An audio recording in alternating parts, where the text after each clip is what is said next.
Olá meus amigos, Aldemar Cisne. Nesse vídeo eu vou estar falando para vocês sobre os glaucomas que podem aparecer secundários a determinadas cirurgias para tratar descolamentos de retina. Antes de iniciarmos, eu vou ponderar aqui, mostrar para vocês alguns aspectos importantes da anatomia do olho, como tenho feito em vídeos anteriores. Eu sempre costumo comparar o olho humano, para facilitar seu entendimento, a um relógio de pulso, aquele reloginho de ponteiros que você coloca no braço. O vidrinho do relógio, no olho, a gente chama de córnea, certo? O espaço que existe entre o vidrinho do relógio e o mostrador do relógio, no olho, esse espaço a gente chama de câmara anterior. Margeando a câmara anterior, na porção em que o vidrinho do relógio encosta no mostrador, margeando 360 graus esse vidrinho, a gente tem uma estrutura importantíssima para o glaucoma, que é o chamado ângulo da câmara anterior, que é justamente a porção em que o vidrinho encosta no mostrador do relógio. Dentro desse ângulo da câmara anterior, existe uma estrutura fundamental, quando se fala de glaucoma, que é uma espécie de esponja, uma malha de esponja, que circunda todo esse ângulo da câmara anterior, que é por onde vai acontecer a drenagem do fluido do olho, que vai ser o principal fator, determinante aí dos níveis de pressão do olho. Então, margeando esse ângulo da câmara anterior, dentro desse ângulo eu vou ter uma espécie de esponja, 360 graus, cujo nome é malha trabecular, que vai ser fundamental quando se for falar mais à frente sobre o glaucoma. O mostrador do relógio, no nosso olho, a gente chama de íris. É ele quem dá o colorido dos nossos olhos. No centro desse mostrador do relógio, eu vou fazer um orifício, certo? Esse orifício no olho nós chamamos de pupila. Logo atrás desse orifício, imediatamente atrás desse orifício, a gente vai ter a lente natural do olho, que é o cristalino, certo? Atrás dessa lente natural, a gente vai ter uma gelatina transparente que dá volume ao nosso olho, que a gente chama de gelatina vítrea, certo? Imediatamente atrás dessa gelatina, certo? Nós vamos ter uma espécie de tapete que acoberta todo o fundo do olho, que é a retina, que é uma fina membrana cheia de células, cheias de vasos sanguíneos, onde vai ser formada a imagem do que eu estou vendo à minha frente. Essa imagem ela é captada pela retina e é transportada até o nosso cérebro através do nosso nervo óptico. Então, dito isso sobre a anatomia, feitas essas comparações da anatomia do olho a um relógio de pulso, certo? De longa data, principalmente para os descolamentos de retina mais volumosos, que decorrem de rasgões maiores ou de múltiplos rasgões da retina, a aplicação de gases dentro do olho para ajudar nessa reaplicação da retina, isso já vem sendo feito há alguns anos. Desde, por exemplo, o início do século XX, já se tem relato da realização, da aplicação de gases, que são colocados dentro da gelatina do olho e quando lá chegam se expandem e ajudam a reaplicar essa retina descolada. Essa cirurgia ela pode apresentar complicações. Esse gás, por exemplo, se o volume injetado dentro do olho, dentro da gelatina do olho, for um volume inadequado, ele pode causar temporariamente um glaucoma, um glaucoma grave, com elevados níveis de pressão do olho, porque esse gás, ao se expandir, ele empurra para frente o mostrador do relógio e a lente natural do olho, de tal forma que ele vai estreitar aquele ângulo da câmara anterior, que é por onde o líquido fluido do olho é drenado. Então, impede ou dificulta a drenagem desse fluido, fazendo um aumento da pressão do olho, que pode se manifestar com glaucoma. É transitório, boa parte das vezes se resolve rápido, às vezes o médico precisa remover um pouco do gás que ele injetou em excesso isso aí já vai normalizar os níveis de pressão. Atualmente a oftalmologia trabalha com aproximadamente 3 gases, né, que são chamados gases expansivos, que são injetados nessa gelatina do olho. Nós temos o perfluoropropano, certo? Nós temos o hexafluoreto de enxofre e o perfluorometano. São os mais utilizados. A vida média desses gases, o poder de expansão desses gases, bem como a longevidade deles dentro do olho é muito variável de um para o outro.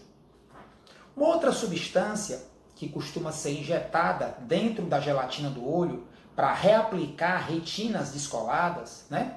Principalmente quando a gente quer uma reaplicação prolongada dessa retina, né? É o óleo de silicone, que o nome técnico é dimetilsiloxano, que é um óleo, né? Como o próprio nome já diz, ele é composto de um polímero, né? Para quem não sabe, o polímero, imagine uma correntinha que você coloca, né, no pescoço. Cada argolinha daquela que compõe a correntinha é um monômero. A correntinha por inteira, né, formada pelas múltiplas argolas, né, aquelas múltiplas argolinhas, seria o polímero. Então, o óleo de silicone ele é um polímero pesado, de alto peso molecular.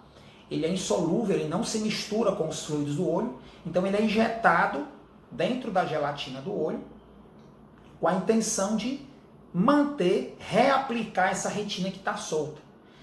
Isso, né, essa indicação da aplicação desse óleo é mais realizada quando você tem, por exemplo, retinas descoladas em decorrência, por exemplo, de persistência de traves, de pontes de fibrose entre a gelatina do olho e a retina. Ou então quando você tem membranas fibróticas ali na superfície da retina que se aderem à gelatina do olho. Então, nessas retinas, você vai manter um padrão de descolamento mais mantido, mais contínuo.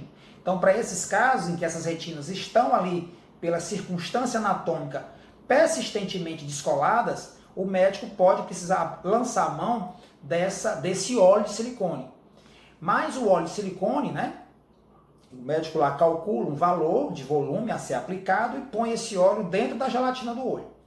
Então, essa cirurgia, ela pode apresentar algumas complicações, como por exemplo, esse óleo de silicone, ele pode inflamar a sua retina, né?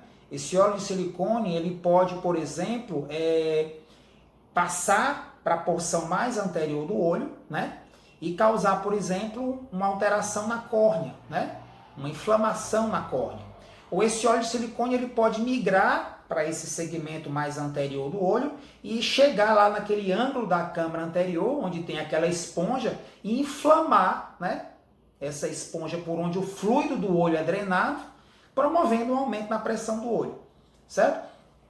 E às vezes, pelo volume inadequado de óleo que foi posto lá na gelatina, esse volume excessivo de óleo de silicone, ele empurra para frente a lente natural do olho junto com o mostrador do relógio, com a íris, e vai estreitar aquele ângulo da câmara anterior, dificultando, por sua vez, a drenagem do fluido do olho e podendo aumentar a pressão do olho. Em muitos casos, né, em alguns casos, não muitos, o seu médico, o cirurgião de retina, ele vai ter que remover um pouco daquele óleo de silicone para reduzir o volume dele, né? E em boa parte dos casos vai se resolver, né? Vai ser um glaucoma ali que é transitório, né? Quando o paciente precisa, né, desse tipo de cirurgia, de colocação de óleo de silicone, né? Ele também é portador de afasia, né? Ele não tem a lente natural do olho, que é o cristalino, né, por alguma razão, esse óleo de silicone ele pode com mais facilidade migrar, né, para a câmara anterior e ir lá obstruir o ângulo da câmara anterior, porque ele vai causar uma inflamação, né, naquele trabeculado, naquela esponjinha que tem lá 360 graus, né, no ângulo da câmara anterior, comprometendo a drenagem, e isso pode acontecer de forma crônica, causando um glaucoma de difícil controle, um glaucoma crônico, né, de fechamento do ângulo, e que muitas vezes o médico vai precisar remover aquele óleo de silicone lá, e ainda assim o glaucoma vai persistir. Então, O glaucoma, né, secundário a essas cirurgias da retina, não é algo frequente, né? Essas cirurgias, elas são cirurgias seguras, né? São cirurgias que, quando bem indicadas, costumam dar resultado, mas o seu cirurgião da retina, né, ele vai estar a par dessas possibilidades, e quando ele tiver, né, a necessidade de fazer esse procedimento, ele vai sentar com você e lhe expor essas possibilidades aí de complicações que podem aparecer. Em vídeos futuros, a gente vai estar postando mais conteúdo sobre glaucoma, né, mais aspectos, né, do glaucoma relacionado a doenças da retina. Se você gostou desse vídeo, comenta aqui embaixo para mim. Se você acha que pode ter alguém, um amigo, um familiar, um ente querido que pode se beneficiar desse conteúdo, compartilhe esse vídeo, né, nas suas redes sociais, nos seus grupos de WhatsApp, no Facebook. Isso vai estar me motivando a produzir mais conteúdo. Lá no Instagram também a gente está por lá, né?